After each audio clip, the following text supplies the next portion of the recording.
The Telltale Heart by Edgar Allan Poe. True, nervous, very, very dreadfully nervous I had been and am. But why will you say that I am mad? The disease had sharpened my senses, not destroyed, not dulled them. Above all was the sense of hearing acute. I heard all things in heaven and in the earth. I heard many things in hell. How then am I mad? Hearken, and observe how healthily, how calmly I can tell you the whole story.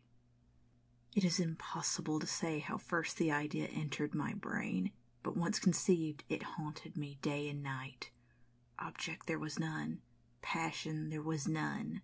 I loved the old man. He had never wronged me. He had never given me insult. For his gold I had no desire. I think it was his eye. Yes, it was this. He had the eye of a vulture, a pale blue eye with a film over it. Whenever it fell upon me, my blood ran cold, and so by degrees, very gradually, I made up my mind to take the life of the old man, and thus rid myself of the eye forever. Now this is the point. You fancy me mad. Madmen know nothing. But you should have seen me.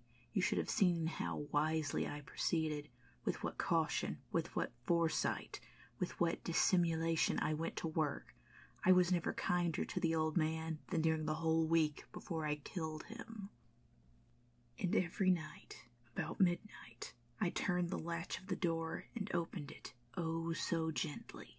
And then, when I had an opening sufficient for my head, I put in a dark lantern, all closed that no light shone out, and then I thrust in my head. Oh, you would have laughed to see how cunningly I thrust it in. I moved it slowly, very, very slowly, so that I might not disturb the old man's sleep.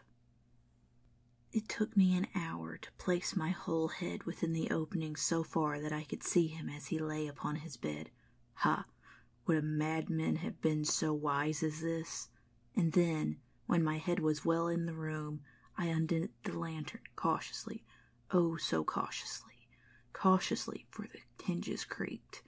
I undid it just so much that a single thin ray fell upon the vulture eye.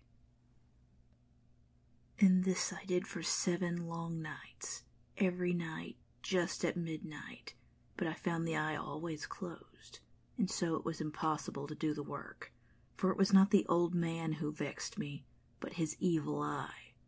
And every morning when the day broke, I went boldly into the chamber and spoke courageously to him, calling him by name in a hearty tone, and inquiring how he passed the night. So you see, he would have been a very profound old man indeed to suspect that every night, just at 12, I looked in upon him while he slept. Upon the 8th night, I was more than usually cautious in opening the door. A watch's minute hand moves more quickly than did mine. Never before that night had I felt the extent of my own powers, of my sagacity. I could scarcely contain my feelings of triumph.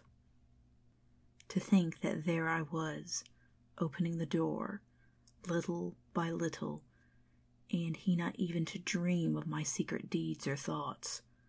I fairly chuckled at the idea, and perhaps he heard me, for he moved on the bed suddenly, as if startled. Now you may think that I drew back, but no. His room was as black as pitch, with the thick darkness, for the shutters were close-fastened, through fear of robbers, and so I knew that he could not see the opening of the door, and I kept pushing it on, steadily. I had my head in, and was about to open the lantern, when my thumb slipped upon the tin fastening, and the old man sprang up in bed, crying out, "Who's there?" I kept quite still and said nothing. For a whole hour I did not move a muscle, and in the meantime I did not hear him lie down.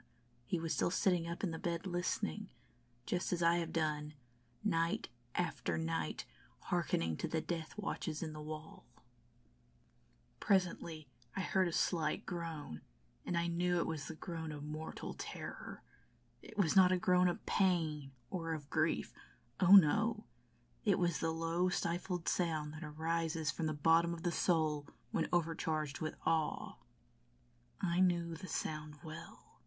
Many a night, just at midnight, when all the world slept, it has welled up from my own bosom, deepening with its dreadful echo the terrors that distracted me. I say I knew it well. I knew what the old man felt, and pitied him, although I chuckled at heart.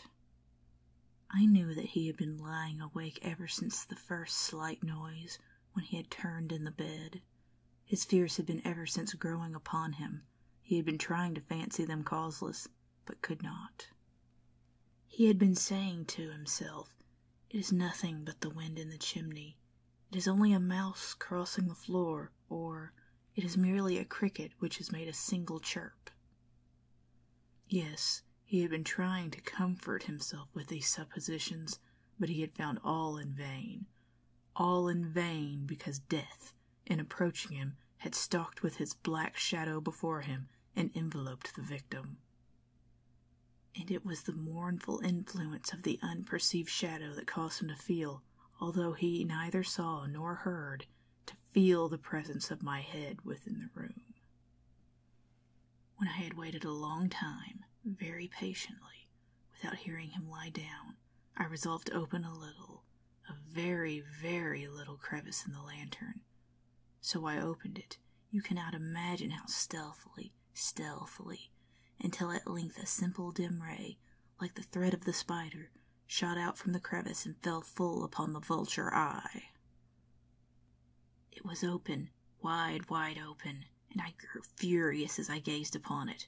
I saw it with perfect distinctness, all a dull blue, with a hideous veil over it that chilled the very marrow in my bones, but I could see nothing else of the old man's face or person, for I had directed the rays as if by instinct, precisely upon the damned spot. And have I not told you that what you mistake for madness is but over-acuteness of the sense? Now I say, there came to my ears a low, dull, quick sound, such as a watch makes when enveloped in cotton.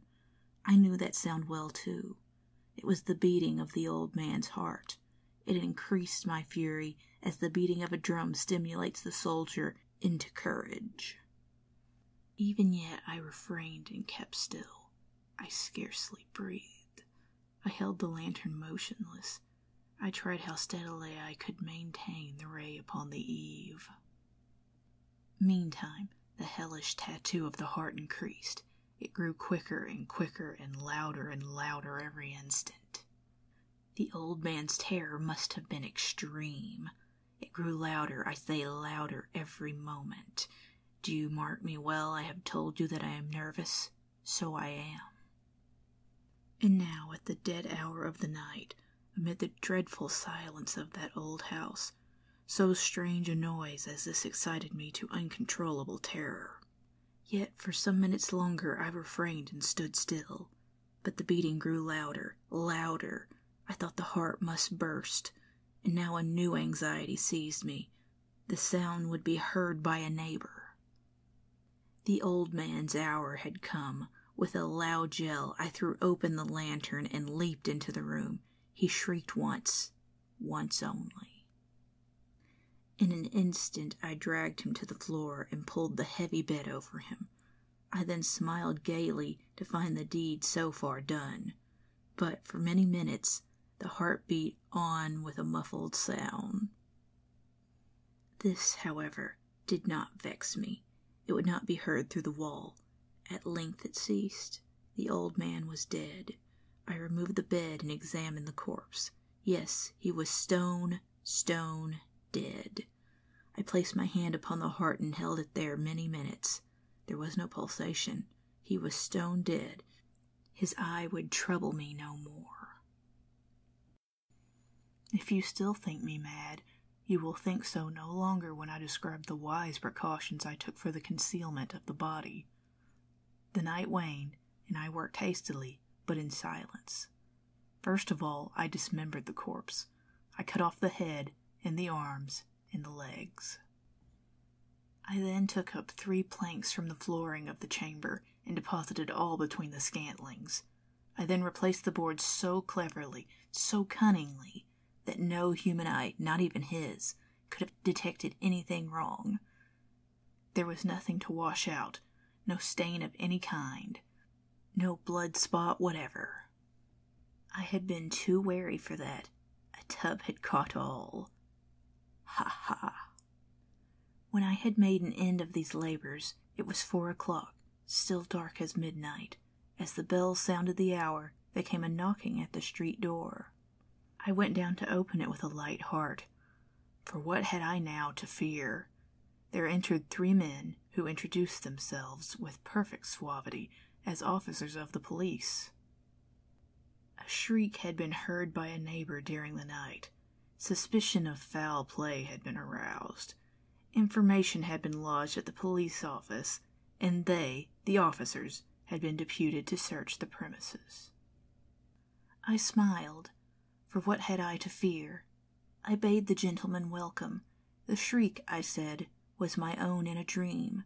The old man I mentioned was absent in the country. I bade them search well. I led them at length to his chamber. I showed them his treasures, secure, undisturbed. In the enthusiasm of my confidence, I brought chairs into the room and desired them here to rest from their fatigues, while I myself, in the wild audacity of my perfect triumph, placed my own seat upon the very spot beneath which reposed the corpse of the victim. The officers were satisfied. My manner had convinced them. I was singularly at ease. They sat, and while I answered cheerily, they chatted of familiar things, but ere long I felt myself getting pale and wished them gone. My head ached, and I fancied a ringing in my ears, but still they sat and still chatted. The ringing became more distinct. It continued and became more distinct. I talked more freely to get rid of the feeling, but it continued and gained definiteness, until at length I found that the noise was not within my ears. No doubt I now grew very pale, but I talked more fluently and with a heightened voice. Yet the sound increased, and what could I do? It was a low, dull, quick sound, much such a sound as a watch makes when enveloped in cotton. I gasped for breath, and yet the officers heard it not. I talked more quickly, more vehemently, but the noise steadily increased. I arose and argued about trifles in a high key and with violent gesticulations, but the noise steadily increased. Why would they not be gone? I paced the floor to and fro with heavy strides, as if excited to fury by the observations of the men, but the noise steadily increased. Oh God, what could I do? I foamed, I raved, I swore. I swung the chair upon which I had been sitting, and it grated upon the boards, but the noise arose over all and continually increased. It grew louder, louder, louder, and still the men chatted pleasantly and smiled. Was it possible they heard not? Almighty God, no, no, they heard. They suspected. They knew. They were making a mockery of my horror. This I thought, and this I think. But anything was better than this agony. Anything was more tolerable than this derision. I could bear those hypocritical smiles no longer. I felt that I must scream or die. And now, again, hark! Louder, louder, louder, louder. Villains, I shrieked. Dissemble no more. I admit the deed. Tear up the planks. Here, here. It is the beating of his hideous heart.